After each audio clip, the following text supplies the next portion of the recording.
ভয়ঙ্কর বিষধর সাপ রাসেলস ভাইপার। বাংলাদেশের সবচেয়ে বিষধর সাপের মধ্যে একদম শুরুর দিকে আছে রাসেলস ভাইপার বা চন্দ্রবোরা, যার কামড়ে মাত্র 5 মিনিটের মধ্যে ক্ষতস্থান ফুলে যায়। এর বিষ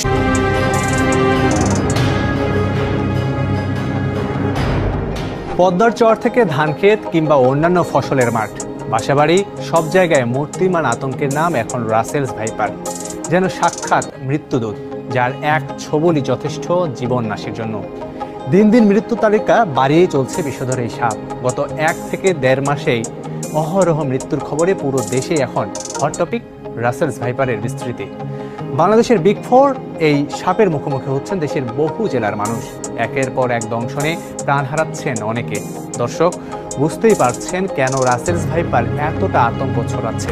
তথ্য বলছে, অ্যান্টিভেনম নেয়ার পরও দংশনের 25 দিন পর পর্যন্ত রোগীর মৃত্যু ঘটাতে পারে। কিন্তু কেন? কোন কোন জেলায় মানুষ সবচেয়ে বেশি ঝুঁকিতে? কেনই বা ধানক্ষেত, বাসাবাড়িতে হুমকির কারণ? করণীয় কি? এসব নিয়ে জানার চেষ্টা করব এবারের সারমর্মে। সঙ্গে আছি, প্রথমেই আসি এর দংশন প্রকৃতি নিয়ে। বাংলায় চন্দ্রবোরা নামে পরিচিত এই সাপ এতটাই ভয়ানক যে সেকেন্ডেরও 16 ভাগের 1 ভাগ সময়ে কাউকে কামড়ে বিষ ঢালতে পারে। চোখের পলকে তীব্র বেগে ছোবল দেয় বলেই মানুষ সহজে বুঝে উঠতে পারে না।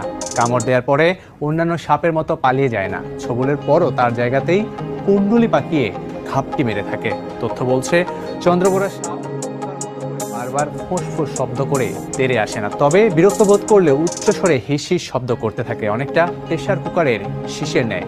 একই সঙ্গে দেহ সংকুচিত ও প্রসারিত করতে থাকে।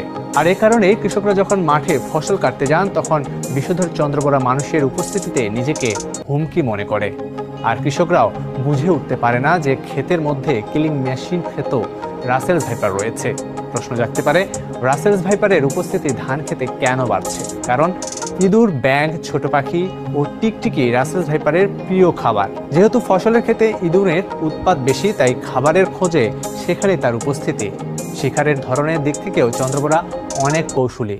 অন্যান্য সাপ শিকারের সময় শিকারকে কামড় দিয়েই সঙ্গে সঙ্গে খেয়ে ফেলে, কিন্তু হিংস্র চন্দ্রবোরার শিকারকে শুধু একা নয়, তার পুরো পরিবার সহ খেতে ভালোবাসে। এজন্য চন্দ্রবোরা শিকারকে কামড় দিয়ে ছেড়ে দেয়।